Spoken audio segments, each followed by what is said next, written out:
Devant la tristesse familiale, Yehuda s'éloigna. Il partit loin de ses frères et trouva une femme qui l'épousa. Elle conçut et enfanta pour lui un fils qu'il nomma Er. Leur deuxième fils, elle le nomma Onan, et le troisième, Shéla. Quand son premier-né Er fut en âge de se marier, Yehuda lui trouva une épouse. Son nom était Tamar. À la mort de Er, qui ne laissait pas de descendance, Yehuda demanda à Onan, son deuxième fils, de prendre Tamar pour épouse, en vertu de la loi du Lévira, qui demande aux frères vivants de donner ainsi une descendance aux frères décédés sans enfant. Mais Onan mourut également. Alors Yehuda demanda à Tamar de retourner dans la maison de son père. La perspective de la marier à son troisième fils l'effrayait.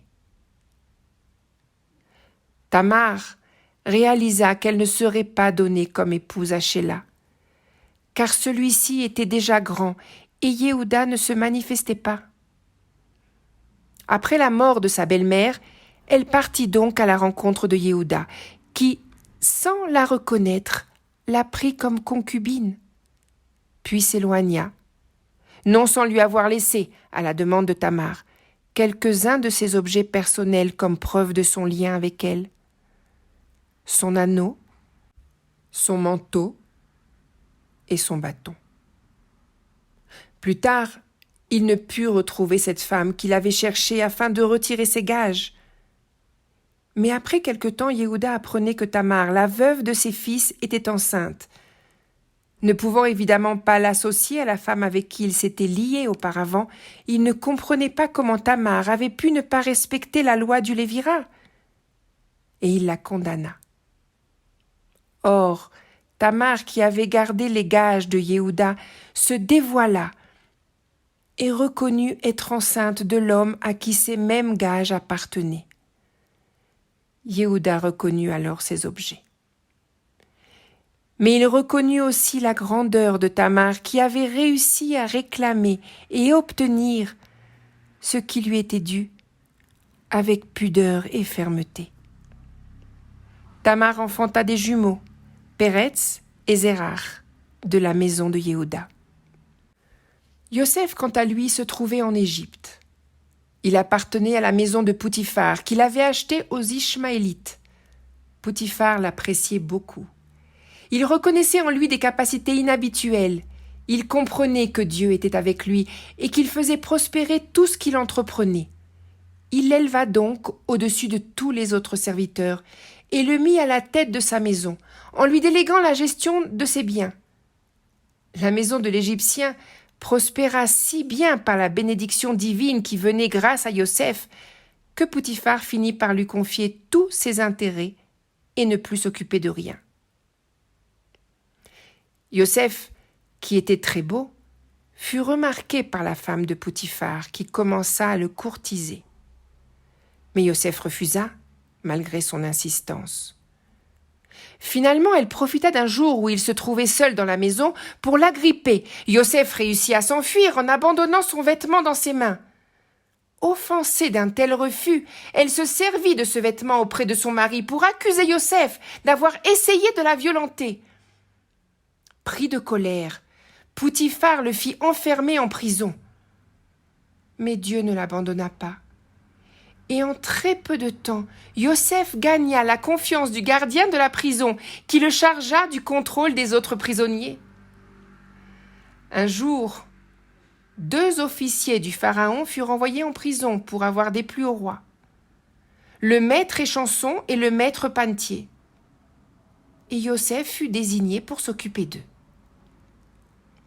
Un matin, Yosef les vit tourmentés et leur demanda pourquoi leur visage était si sombre. Ils lui expliquèrent que chacun d'eux venait d'avoir un rêve qui les préoccupait, mais qu'ils ne trouvaient personne pour les interpréter. Yosef leur dit que puisque cette interprétation dépendait de Dieu, il pourrait peut-être, avec son aide, leur donner une explication. Alors le maître échanson commença par raconter son rêve. Dans mon rêve, une vigne était devant moi, et dans la vigne, il y avait 3 sarments.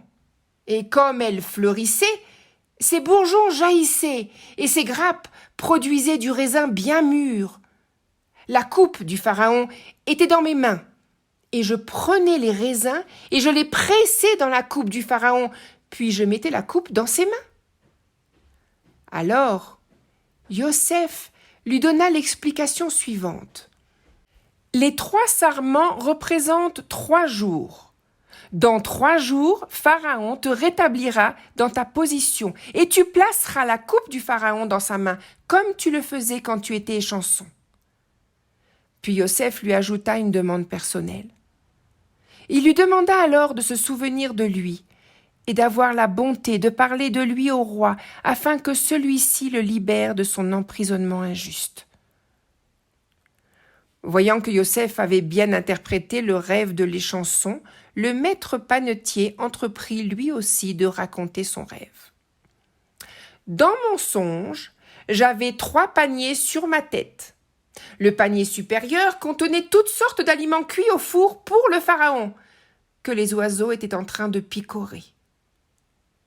Yosef lui expliqua que les 3 paniers signifiaient que 3 jours plus tard, le pharaon lui ferait trancher la tête, le pendrait à une potence où des oiseaux viendront le becqueter. 3 jours plus tard, le pharaon célébra son anniversaire. Effectivement, il rappela à lui ses 2 serviteurs. Le premier, le maître échanson, fut rétabli dans ses fonctions, et le second, le maître panetier, fut pendu exactement comme Yosef l'avait présagé. Mais le maître échanson oublia Yosef dans son cachot et ne parla pas de lui au pharaon.